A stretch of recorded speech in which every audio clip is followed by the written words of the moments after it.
अब चलिए आगे एक पाठ है। अगला जो पाठ है वह है महामना मालवीय। यह भी संस्कृत खंड से है। इसमें से भी गद्यांश आ सकता है, आता है, और आपको संदर्भ और हिंदी में अनुवाद करना होगा। तो चलिए इस पाठ को बड़े ध्यान से पढ़ते हैं। एक बार आप ध्यान से पढ़ लेंगे बिल्कुल कहानी की तरह याद हो जाएगा। चलिए शुरू करते हैं।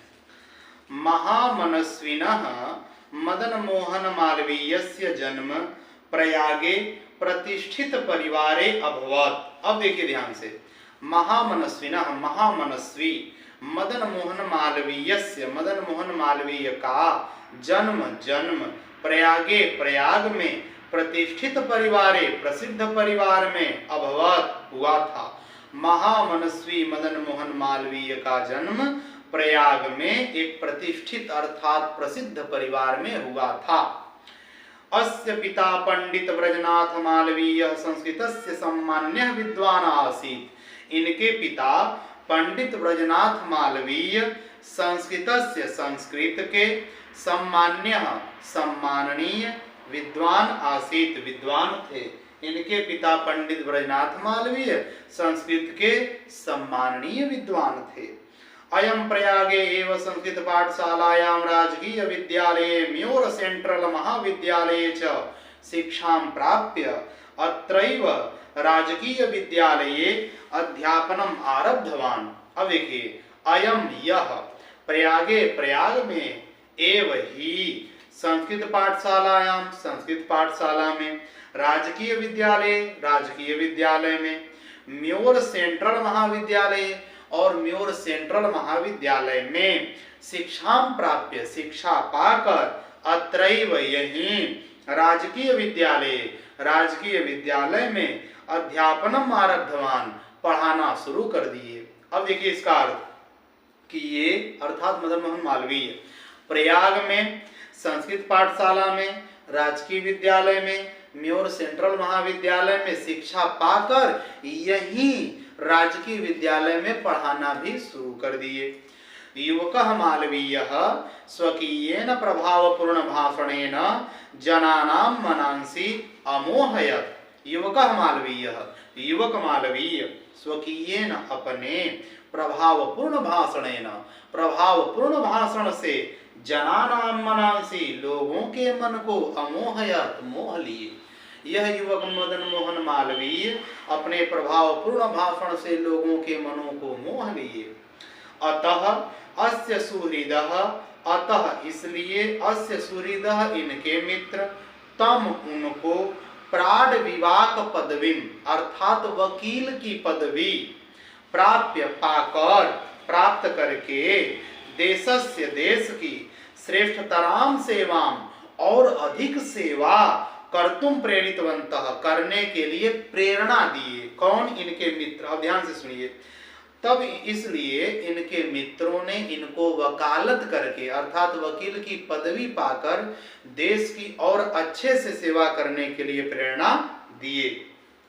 तद अनुसारम, उसके अनुसार, अयम ये, विधि परीक्षाम उत्तीर्य, विधि परीक्षाम उत्तीर्ण का मतलब कानून की परीक्षा, वकालत की परीक्षा पास करके, प्रयाग स्थे, प्रयाग में ही, उच्च न्यायालय, उच्च न्यायालय में, प्राड विवाक कर्म अर्थात वकालत का कार्य, कर्तुम आरभत करना प्रारंभ कर दिए।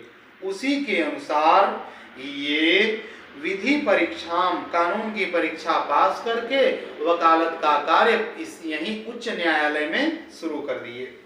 विधेय प्रकृष्ट ज्ञानेन मधुरालापेन उदार व्यवहारेण चायं शीघ्रमेव मित्राणां न्यायाधीशानां च सम्मान भाजनम अभवत्। देखिए, विधेय कानून का, प्रकृष्ट ज्ञानेन प्रकृष्ट ज्ञान होने के कारण, मधुरालापेन और मधुर आलाप मीठा बोलने के कारण, उदार व्यवहारेण और उदार व्यवहार के कारण, शीघ्रमेव ये शीघ्र ही, मित्राणाम मित्रों के, न्यायाधीशानांच और न्यायाधीशों के, सम्मान भाजनम सम्मान के योग्य अभवत हो गए। अब देखिए इनको बड़ा कानून का बड़ा प्रकृष्ट ज्ञान, विशेष ज्ञान था। और इनके मीठा बोलने के कारण और इनके उदार व्यवहार के कारण ये अपने मित्रों और न्यायाधीशों के, जजों के बीच में भी सम्मान के योग्य बन गए, अर्थात वो भी इनका सम्मान करते थे, मित्र लोग भी और न्यायाधीश लोग भी।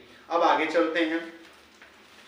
महापुरुषाः लौकिक प्रलोभनेषु बद्धाः नियत लक्ष्यान् न कदापि भ्रस्यन्ति। महापुरुषाः, जो महापुरुष लोग होते हैं, लौकिक प्रलोभनेषु, सांसारिक लालच में, बद्धाः पढ़कर, नियत लक्ष्यान्, नियत लक्ष्य से, निश्चित लक्ष्य से, कदापि कभी भी, न भ्रस्यन्ति भटकते नहीं हैं।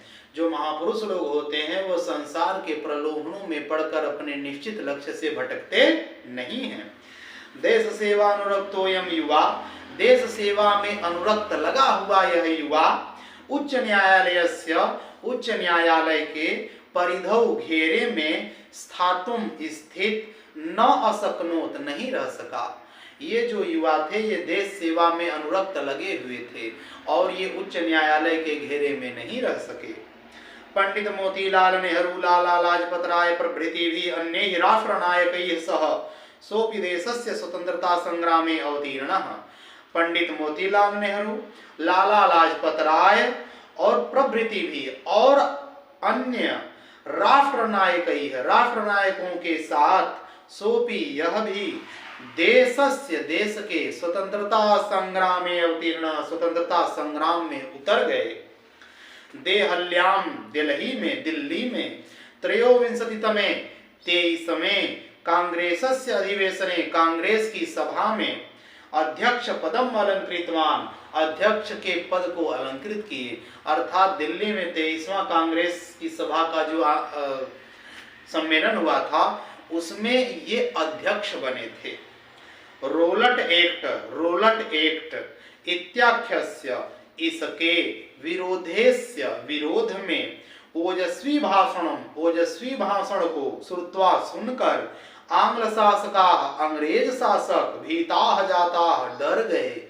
इनके रोलट एक्ट के विरोध में भाषण को सुनकर अंग्रेज लोग भयभीत हो गए, डर गए। बहुवारं कारागारे निक्षिप्तोऽपि अयं वीरः देश सेवाव्रतं नात्यजत्। बहुवारं, बहुत बार, कारागारे निक्षिप्तोऽपि, कारागार में, जेल में डाले जाने पर भी, अयं वीरः, यह वीर, देश सेवाव्रतं, देश सेवा का व्रत, न अत्यजत, नहीं त्यागे। हिंदी संस्कृत आंग्ल भाषासु अस्य समानः अधिकारः आसीत्। हिंदी, संस्कृत और आंग्ल भाषा अर्थात अंग्रेजी पर अस्य, इनका, समानः अधिकार आसीत्, समान अधिकार था, अर्थात ये तीनों भाषाओं के विद्वान थे। हिंदी, हिंदू, हिंदुस्थानानाम् उत्थानाय अयं निरंतर प्रयत्नम् अकरोत्। हिंदी के लिए, हिंदुओं के लिए और हिंदुस्तान के उत्थान के लिए ये निरंतरम प्रयत्नम् अकरोत्, निरंतर प्रयत्न करते रहते थे। शिक्षायैव, शिक्षा के द्वारा ही, देशे समाजे च, देश और समाज में, नवीनः प्रकाशः उदेति, नया प्रकाश उगता है। अतः इसलिए श्री मालवीय वाराणस्यां, वाराणसी में, काशी विश्वविद्यालय की स्थापना अकरोत्, स्थापना किए। देखिए, शिक्षा के द्वारा ही देश और समाज में नया प्रकाश उगता है, इसलिए श्री मालवीय ने, मदन मोहन मालवीय ने वाराणसी में काशी विश्वविद्यालय की स्थापना की। अस्य निर्माणाय, इसके निर्माण के लिए, अयम, ये, जनान धनम, लोगों से धन, अयाचत, मांगे, जनाश्च, और लोग भी, महत्यस्मिन् ज्ञान यज्ञ, इस बहुत बड़े ज्ञान यज्ञ में, प्रभूतम, बहुत सारा, धनम अस्मै, धन इनको, प्रायच्छन, दिए। देखिए ये क्या किए कि ये भारत के लोगों से धन मांगे इसके निर्माण के लिए, काशी विश्वविद्यालय के लिए, जिसको हम लोग BHU कहते हैं, बनारस हिंदू यूनिवर्सिटी कहते हैं, इसके निर्माण के लिए उन्होंने लोगों से धन मांगा और लोग भी इस बहुत बड़े यज्ञ में, पुण्य कर्म में, अच्छे कर्म में लोगों ने बहुत सारा धन इनको दिया। तेन निर्मितोयम, उनके द्वारा यह बनाया गया, विशालः विश्वविद्यालयः, विशाल विश्वविद्यालय, भारतीयानां, भारतीयों के, दानशीलतायाः, दानशीलता का, श्री मालवीयस्य, और श्री मालवीय के, यशसः, यश का, च प्रतिमूर्ति रेव विभाति, प्रतिमूर्ति के समान अर्थात निशानी चिन्ह के समान विभाति चमक रहा है। अब सुनिए, उनके द्वारा यह विशाल निर्मित विश्वविद्यालय भारत के लोगों के दान के बारे में और उनके नाम के बारे में, मदन मोहन मालवीय के नाम के बारे में मूर्ति के समान है। यह जो विद्यालय अर्थात उनकी याद दिलाता है यह विद्यालय कि धन्य है वो भारत के लोग और धन्य है मदन मोहन मालवीय जिन्होंने उनसे धन मांगा और वे धन दिए भारत वाले उनको, और इन्होंने ऐसे विद्यालय की स्थापना की। अब देखिए आगे, साधारण स्थिति को भी जनः महतोत्साहेन मनस्वितया पौरुषेण च असाधारणमपि कार्यं कर्तुं क्षमः इत्युदर्शयत् मनीषी मूर्धन्यः मालवीयः। साधारण स्थिति को भी, साधारण स्थिति रहने पर भी, जनः व्यक्ति, महतोत्साहेन बहुत उत्साह के कारण, मनस्वितया और मनन के कारण, बुद्धि के कारण, पौरुषेण च और अपने पुरुषार्थ परिश्रम के द्वारा, असाधारणम असाधारण कार्य कर्तुम क्षमा कर सकने में सक्षम होता है। इत्युदर्शयत, ऐसा उन्होंने दिखा दिया। अच्छा आप देखिए, कभी मदन मोहन मालवीय जी का चित्र देखिए, ऐसा लगता है कि कौन से आदमी, गांव के कोई आदमी होंगे, लेकिन साधारण स्थिति होने पर भी व्यक्ति अपनी बुद्धि से, बल से और अपने उत्साह के द्वारा चाहे तो असाधारण कार्य कर सकता है, ये मदन मोहन मालवीय ने दिखा दिया। और मनीषी मूर्धन्य, मनीषी मूर्धन्य अर्थात मूर्धन्य विद्वान, मनीषियों में भी मूर्धन्य है, जो बड़े हैं, वो मालवीय ने दिखा दिया ऐसा।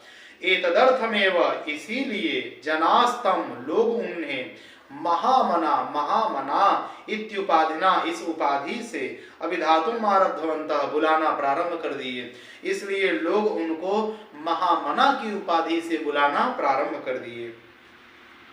महामना विद्वान, वक्ता, धार्मिको, नेता, पटु, पत्रकारश्चासीत्। महामना अर्थात मदन मोहन मालवीय विद्वान, वक्ता, धार्मिक नेता और चतुर पत्रकार भी थे। वक्ता का मतलब भाषण देने वाला। अब आगे, परमस्य, लेकिन इनका सर्वोच्च गुण, सबसे बड़ा गुण, जन सेवैव आसीत्, जनता की सेवा ही था, लोगों की सेवा ही था। यत्र कुत्रापि अयं जनान् दुःखितान् पीड्यमानांश्चापश्यत् तत्रैव सः शीघ्रमेव उपस्थितः सर्वविधं साहाय्यं च अकरोत्। यत्र कुत्रापि, जहाँ कहीं भी, अयम, यह, जनान, लोगों को, दुखितान, दुखी, पीड्यमानान, पीड़ित, च अपश्यत, देखते थे, तत्रैव, वहीं, सह शीघ्रमेव उपस्थित, वहीं तुरंत उपस्थित हो जाते थे। जब भी इनको पता चलता था जहाँ कहीं भी कि यहाँ पीड़ित और दुखी लोग हैं, यहाँ वहाँ ये उपस्थित हो जाते थे।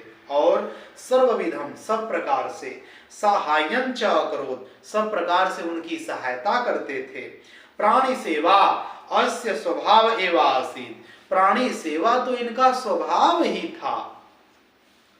अद्यास्माकं मध्ये, आज हमारे बीच में, अनुपस्थितोपि, अनुपस्थित रहने पर, न रहने पर भी, महामना मालवीय स्वयशसः अमूर्त रूपेण, अपने यश के अमूर्त रूप से, अर्थात अब उनकी मूर्ति तो रही नहीं, नाम रूपी शरीर से, प्रकाशम वितरण, प्रकाश फैलाते हुए, अंधे तमसी, अंधकार में क्या करते हैं, अंधे तमसी निमग्नान, अंधकार में डूबे हुए लोगों को, जनान, लोगों को, सन्मार्गम, सन्मार्ग, अच्छा मार्ग, दर्शन, दिखाते हुए, स्थाने स्थाने, जगह जगह पर, जने जने, लोगों में, उपस्थित एवं, आज भी है। अर्थात आज हमारे बीच में मदन मोहन मालवीय नहीं है, फिर भी आज भी वे अपने नाम के द्वारा प्रकाश फैलाते हुए लोगों को अंधकार से बाहर निकालते हैं और